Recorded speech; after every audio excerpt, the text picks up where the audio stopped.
Hi. ഇന്ന് നമ്മളിവിടെ Salalah ഐൻകോർ എന്ന് പറഞ്ഞൊരു വാട്ടർഫോൾസ് ഉണ്ട് കേട്ടോ. അവിടെ ഒന്ന് പോകുന്നതിൻ്റെ ഒരിതെടുത്താണ്. പക്ഷേ അത് കോമഡി ആയിരുന്നു. നമ്മൾ വാട്ടർഫോൾസ് കാണാനൊക്കെ പോയി. പക്ഷേ അവസാനം ചെന്നപ്പോൾ ആട് കിടന്നിടത്ത് പൂട പോലും ഇല്ലെന്ന് പറഞ്ഞ പോലെ വാട്ടർഫോൾസിൽ വെള്ളമില്ലായിരുന്നു. വെള്ളമൊക്കെ വറ്റി വരണ്ടു പോയി.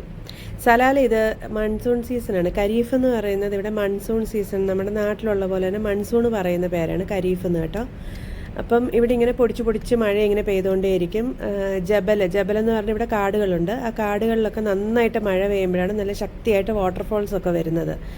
അപ്പം ഇത്തവണ അധികം അങ്ങനെ മഴ തുടങ്ങിയിട്ടില്ല. നമ്മളിപ്പോൾ ഒരു ജൂൺ ലാസ്റ്റ് തൊട്ട് ഓഗസ്റ്റ് ലാസ്റ്റ് വരെയാണ് ഇവിടെ ഇപ്പോൾ ഈ ഖരീഫ് സീസൺ വരുന്നത്. പക്ഷെ ചെറിയൊരു മഴ പൊടിക്കുമ്പോൾ തന്നെ കണ്ടോ, ഫുള്ള് നല്ല പച്ചപ്പായി നല്ല ഭംഗിയാവും കാണാൻ. പക്ഷേ വാട്ടർഫോൾസിലൊന്നും വെള്ളം വന്ന് തുടങ്ങിയിട്ടില്ല. അതിന് അത്യാവശ്യം നല്ലൊരു മഴ കിട്ടിയാൽ മാത്രമേ ഫോൾസിൽ വെള്ളം വരുള്ളൂ. ഇത് ശരിക്കും പറഞ്ഞാൽ ഫുള്ള് അങ്ങ് ഉണങ്ങി വരണ്ടുപോയി വാട്ടർഫോൾസ് എല്ലാം. അപ്പം ഞങ്ങൾ എന്തായാലും ചുമ്മാതെ അവിടെ പോയി. പക്ഷെ നല്ല ഭംഗിയാണ് കാണാൻ, നല്ല പ്രകൃതി രമണീയതയാണ്. വാട്ടർഫോൾസ് ഇല്ല. പിന്നെ ഇതുപോലുള്ള ഈ പച്ചപ്പ് കൂടുമ്പോൾ ഇവിടെ ഒരു സൈസ് ഈച്ചയുണ്ട് കേട്ടോ. കണ്ണീച്ച, നമ്മുടെ നാട്ടിലത്തെ കണ്ണീച്ച പോലത്തെ കുഞ്ഞ് ഈച്ചയാണ്. അത് വന്നിട്ടിരുന്നങ്ങ് കടിക്കും. കടിച്ചു കഴിഞ്ഞാൽ നമുക്ക് നല്ല അലർജിക് റിയാക്ഷൻസ് ഉണ്ടാകുന്നവർക്കാണ് സിവിയറായിട്ട് അലർജിയൊക്കെ ആവും. അപ്പോൾ അങ്ങനെ ഒരു പ്രശ്നമുണ്ട് ഈ സ്ഥലങ്ങളിൽ. അപ്പോൾ നമ്മൾ സാധാരണ മറ്റേ ഇൻസെക്ട് ബൈറ്റിനുള്ള ഓയിൻമെൻറ്റും ക്രീമും ഒക്കെ വാരിപ്പൂശിയൊക്കെ വരുന്നത്. പക്ഷേ എന്നാലും എനിക്ക് അത്യാവശ്യം സാമാന്യം നല്ല രീതിയിൽ കടി കിട്ടിയിട്ടുണ്ട്. ഇന്നിപ്പം ഞാൻ ചെറിയൊരു ഇത് നിങ്ങളോട് ഷെയർ ചെയ്യാൻ വന്നതാണ്. നമ്മൾ ഈ കോൺഫിഡൻസിനെ പറ്റി. എനിക്ക് 0% കോൺഫിഡൻസ് ഉള്ളൊരു വ്യക്തിയായിരുന്നു ഞാൻ. എനിക്ക് കോൺഫിഡൻസ് എന്ന് പറയുന്നത് ഒട്ടുമേ ഇല്ലായിരുന്നു. നമ്മൾ പഠിക്കുന്ന ആ ഒരു സമയം, നമ്മളൊരു 20-21 ആ ഒരു പ്രായത്തിലൊക്കെ നല്ല കോൺഫിഡൻസ് ആയിരുന്നു, അപാര കോൺഫിഡൻസ് ആയിരുന്നു എന്ന് പറയാം. എന്തും ചെയ്യാനുള്ള ഒരു തൻ്റെടവും കാര്യങ്ങളും ഒക്കെ ഉണ്ടായിരുന്നു. ഈവൻ വീട്ടിലെല്ലാവരും തൻ്റെടിയാണെന്ന് വരെ പറയുന്ന ഒരു ഇതിലേക്ക് വന്നിട്ടുണ്ടായിരുന്നു. പക്ഷേങ്കിൽ ചെറുപ്പത്തിൽ അച്ഛൻ മരിച്ചുപോയി. അപ്പം നമുക്ക് ആ ഒരു കോൺഫിഡൻസ് ഉണ്ടേലേ പറ്റുള്ളായിരുന്നു, ഒരു തൻ്റെടം ഉണ്ടേലേ പറ്റുള്ളായിരുന്നു. അങ്ങനെ കുറച്ചൊന്ന് കല്യാണമൊക്കെ കഴിച്ച് കഴിഞ്ഞ് കുറച്ചായി കഴിഞ്ഞപ്പം വീട്ടിൽ നിന്ന് നമ്മളോട് പറഞ്ഞു വിടുമല്ലോ, തൻ്റെ ഇടമൊക്കെ കുറയ്ക്കണം, അവിടെ പോയി തൻ്റെ ഇടമൊന്നും എടുക്കരുത് എന്നൊക്കെ പറഞ്ഞ് എന്തോ നമ്മൾ കല്യാണം കഴിച്ചില്ലെന്ന് വീട്ടിലൊക്കെ നമ്മൾ മോശമൊന്നും പറയിക്കല്, അമ്മയ്ക്ക് മോശമാണ്, കുടുംബത്തിന് മോശമാണ് എന്ന് പറഞ്ഞ് എന്തോ അങ്ങ് ഒതുങ്ങിക്കൂടി. അവസാനം ലൈഫിൽ കുറേ പ്രശ്നങ്ങളൊക്കെ വന്നു. അത് കഴിഞ്ഞ് എനിക്ക് പിന്നെ ഭയങ്കര കുറ്റബോധമായിരുന്നു. കാരണം പക്ഷേ ആ ഒരു ഇത് വന്നപ്പം മെൻ്റലി ഭയങ്കരമായിട്ട് അങ്ങ് ഡിപ്രസ്ഡ് ആയിപ്പോയി. കുറേ ഇഷ്യൂസ്, പ്രശ്നങ്ങൾ ലൈഫിൽ കുറേ പ്രതീക്ഷിക്കാത്ത കുറേ കാര്യങ്ങൾ വന്നു.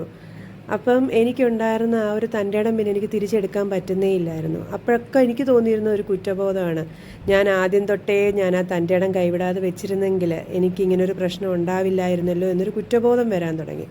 അതോടെ ഒരു കോൺഫിഡൻസും ഇല്ലാത്തൊരവസ്ഥയിലേക്ക് ഞാൻ പോയി. കോൺഫിഡൻസ് എന്ന് പറയുന്നത് ഞാൻ പറഞ്ഞ വട്ടപൂജയായിരുന്നു. എന്ത് ചെയ്യാൻ പറഞ്ഞാലും എനിക്ക് പിന്നെ പേടിയായിരുന്നു.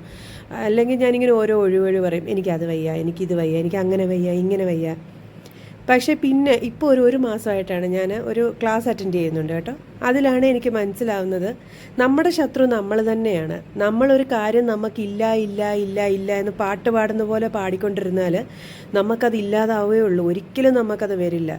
ഞാനപ്പോൾ പിന്നെ ഈ ഒരു ക്ലാസ് അറ്റൻഡ് ചെയ്തേ പിന്നെ ഞാൻ സ്വയം പറയാൻ തുടങ്ങി, ഐ ആം കോൺഫിഡൻറ്റ്, എന്നെക്കൊണ്ട് ചെയ്യാൻ സാധിക്കാത്തതായിട്ടൊന്നുമില്ല, ഞാൻ ഭയങ്കര കോൺഫിഡൻ്റ് ആണ് എന്ന് ഞാൻ എന്നോട് തന്നെ പറയാൻ തുടങ്ങിയപ്പം ശരിക്കും പറഞ്ഞാൽ എനിക്കറിയില്ല, അത് നിങ്ങൾ പറഞ്ഞാൽ വിശ്വസിക്കുമെന്ന് പോലും അറിയില്ല, എനിക്കെൻ്റെ ഉള്ളിൽ ഞാൻ ആ കുഴിച്ചു മൂടിയിട്ടിരുന്ന കോൺഫിഡൻസ് എനിക്ക് തിരിച്ച് വരാൻ തുടങ്ങി. എൻ്റെ ആ ഭയങ്ങൾ എന്നെ വിട്ട് മാറാൻ തുടങ്ങി. എനിക്ക് നല്ലൊരു കോൺഫിഡൻസ് എൻ്റെ ലൈഫിലേക്ക് വരാൻ തുടങ്ങി. അപ്പോൾ എനിക്ക് പറയാനുള്ളത്, നമ്മുടെ ശത്രു നമ്മൾ തന്നെയാണ്. എന്നെപ്പോലെ കോൺഫിഡൻസ് ഇല്ലാത്ത വ്യക്തികൾ, നിങ്ങൾ സ്വയം നിങ്ങളോടൊന്ന് പറഞ്ഞു നോക്ക്, ഞാൻ ഭയങ്കര കോൺഫിഡൻ്റ് ആണ്, എന്നെക്കൊണ്ട് എന്തും സാധിക്കും, എല്ലാം സാധിക്കുമെന്ന് നിങ്ങളെ തന്നെ പറഞ്ഞ് വീണ്ടും പാട്ട് പാടുന്ന പോലെ എനിക്ക് പറ്റില്ല എന്നുള്ളിടത്തു നിന്ന് എനിക്ക് പറ്റും, എന്തും ചെയ്യാൻ സാധിക്കും, ഐ ആം വെരി കോൺഫിഡൻ്റ് എന്ന് നിങ്ങളെ തന്നെ പറഞ്ഞ് പഠിപ്പിച്ച് നോക്ക്. ഭയങ്കര വ്യത്യാസം വരും ലൈഫിൽ കേട്ടോ.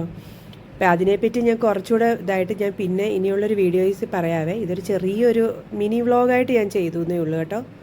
അപ്പോൾ ഇതെനിക്ക് നിങ്ങളോടൊന്ന് ഷെയർ ചെയ്യണം തോന്നിയുകൊണ്ട് മാത്രം പറഞ്ഞതാണ്. ഇപ്പം ഞാൻ കാണിച്ചതാണ് വറ്റി വരേണ്ട വാട്ടർഫോൾസ്. മുമ്പെന്ന് പറഞ്ഞാൽ ഞങ്ങൾ ഈ നടക്കുന്ന ഈ സ്ഥലത്തൂടെ ഒക്കെ വെള്ളം ഇങ്ങനെ ഒഴുകി അതിനകത്ത് നിറയെ ചെറിയ മീനുകളും ഒക്കെ കാണും. പക്ഷെ അതെല്ലാം വറ്റിപ്പോയി. ഇനി നല്ലൊരു മഴ പെയ്യുമ്പം ഇവിടെ എല്ലാം നല്ല ഭംഗിയാണ് കാണാൻ. പക്ഷെ അപ്പോഴത്തേനും ഞാനിപ്പോൾ തിരിച്ച് നാട്ടിൽ പോവും. ഞാൻ ജസ്റ്റ് 2 ആഴ്ചത്തേക്ക് മാത്രം ഒന്ന് വന്നതാണ്. അപ്പോൾ ഇനി എപ്പോഴേലും പറ്റുമ്പോൾ ഞാൻ എടുക്കാം. അപ്പോൾ എല്ലാവരും എൻ്റെ വീഡിയോ ലൈക്ക് ചെയ്യണം, ഷെയർ ചെയ്യണം, സബ്സ്ക്രൈബ് ചെയ്യണം. താങ്ക്